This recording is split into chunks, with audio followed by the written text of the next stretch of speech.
Hello, it's Melinda from Scrapbooking and Craft. How you all going today? So today we have a process video. So this video has actually been sped up about 4 times the actual speed. It'd be nice if I could craft this fast. So I'll be doing some videos in this format and some videos in real time.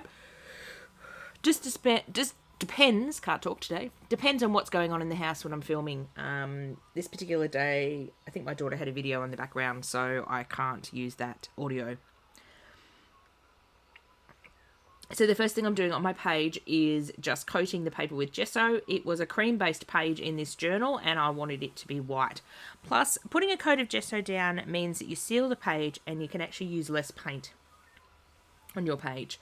As you can see, my gesso was in a spaghetti jar, a spaghetti sauce jar. When my jars get... I buy my gesso bulk in like litre bottles. So when it gets down to about half the bottle, I decant it into a smaller jar. Just stops the air from getting in and it makes your stuff last longer. So using some of my Delusions paints, I'm sorry I don't have the colours in front of me. I must write them down next time I art journal. But I sort of get in the mood and forget and then pack up and forget what colours are. But these are some of her cocktail range. So we've got like a lemon yellow, we've got an orange, we've got a purpley pink one. Just wanting to make like a sky nebula sort of effect.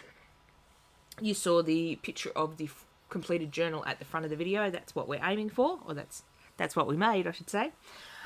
Sometimes I start with an idea in my head and it turns out great. Sometimes it doesn't. And I must apologise a bit for the lighting because I'm having issues with lighting at the moment. Some days my lights work really well, sometimes they don't. Depends if I have light coming from outside. Ugh. I don't know. Technology and myself are not friends lately. It's either my computer, my printer, my lights, or my microphone, or one of the above, or all of the above, just not wanting to play nice that day. So just using my finger and doing a smushing technique. And I'm doing all horizontal lines because I sort of wanted that sort of space nebula effect. I'm not going right to the edge because I did know I was going to blacken the edges with a bit of a dark border. So I thought I wanted to put some purple or some blue in there as well. But unfortunately the purple wasn't giving me the effect that I wanted. It wasn't going dark enough. So I'm using Distress Oxide pads. So I decided to ditch the purple and go in with my black one. I sort of wanted a bit of sort of purpley blue in the look, but it didn't sort of work. So here we go in with a Distress Black Oxide pad. The reason I chose a Distress Oxide pad was A, I wanted it to be water reactive, and B, I wanted it to be more opaque than his normal Distress inks. So the Distress ink line is quite translucent and the oxides are a bit more opaque. So trying to darken up the edges, couldn't get as dark as I wanted, so it's sort of persisting there. I like the colour that's across the middle. It turned out slightly different than I had the idea in my head, but that's alright. I quite like the page, it's very different. The edges weren't getting as dark as I wanted. Probably my ink pad needed re-inking, so I grab the re-inker in a moment. Actually, no, I'm doing the water drop techniques. So spraying some water in my hand so I can get larger droplets and control it a bit more. And as you can see, the ink is water active, so I've got all these beautiful spots on my page of the ink missing, and the colours from underneath can show through a bit better. I will have some better photos of this on my Facebook page, Scrapbooking and Craft, so if you want to see some still photos. So this is Dina Wakley white gloss spray. Just wanted to tap some splatters around. I chose the Dina Wakley white gloss spray, acrylic spray, because A, it's acrylic and it was nice and opaque. So just drying those off. And I did get splatters where I didn't want splatters, but that's okay. That's life. So now I wanted the edges darker, so I actually grabbed the Oxide ink refill. And I tend to use the refills a lot as just pure pigment ink on my pages or on my projects. And this obviously darkened up the border very nicely. I still wanted to keep it water reactive. I think I put a little bit too much ink because it was very, very dark, but that's sort of the look I was going for. It took a little bit to dry, that one. excuse me, just had breakfast, and it doesn't want to sit right. Trust me for trying to down breakfast before I come and do a voiceover. So I'm just playing with my focal images. So that round earth shape, moon shape, is actually from a packet from Daiso. You got three different. You got an earth shape, you got a moon shape, and another moon shape. I ended up, or planets. I ended up changing it out to a different planet. But I grabbed my little girl stencil that is one of my designs at Scrapbooking and stenciled her on as sort of the main focal image. And sort of made her fade into the border. So she's not standing in the middle of nowhere. Her feet are sort of grounded in the black border. So adding a few more drops of water.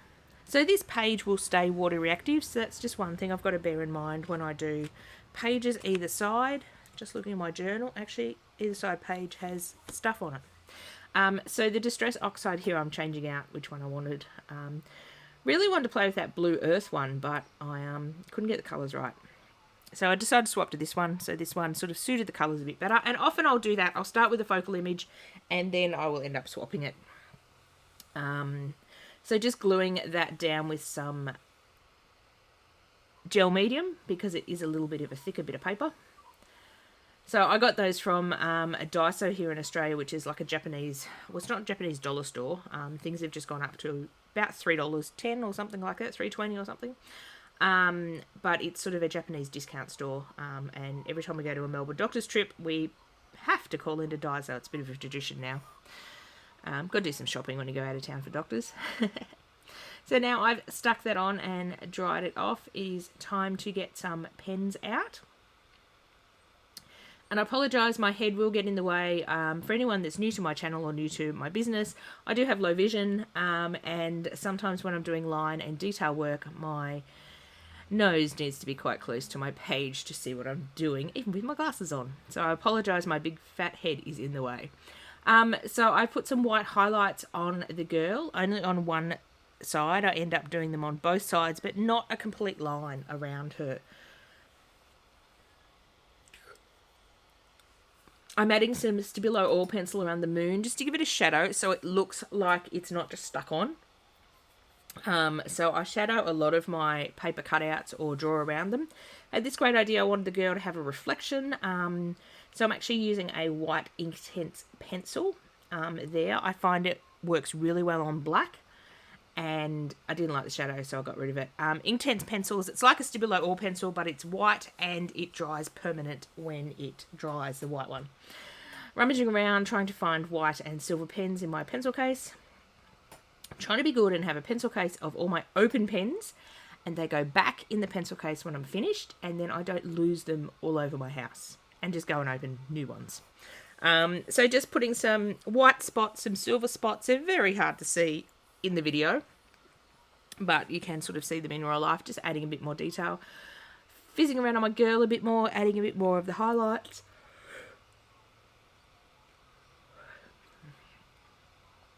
So I could fiddle with detail and sort of highlights and shadows quite a lot on my pages.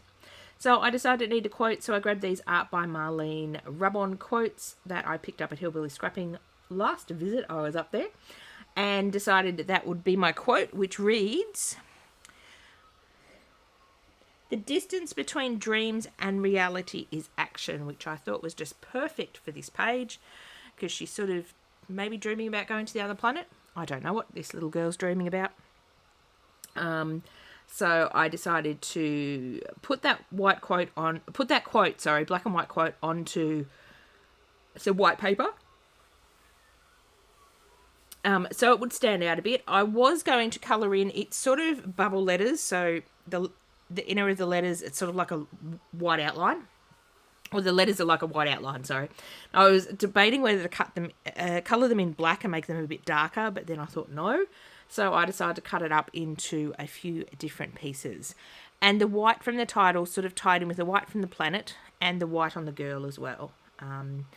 And sort of tied in with the white I put in the background as well of the main page, the dots and stuff. A lot of ums today. I do apologise. So just cutting the word up and gluing it on. Off go the glasses because they're annoying me. Oh, there goes my camera. Sorry, not my camera, my computer beeping at me. So just gluing that down with, I'm loving this Couture Creations art glue, again from Hillbilly Scrapping. You'll hear me mention her business a lot because that's where I buy all my supplies from that I don't make myself. Just outlining that with a bit of white as well.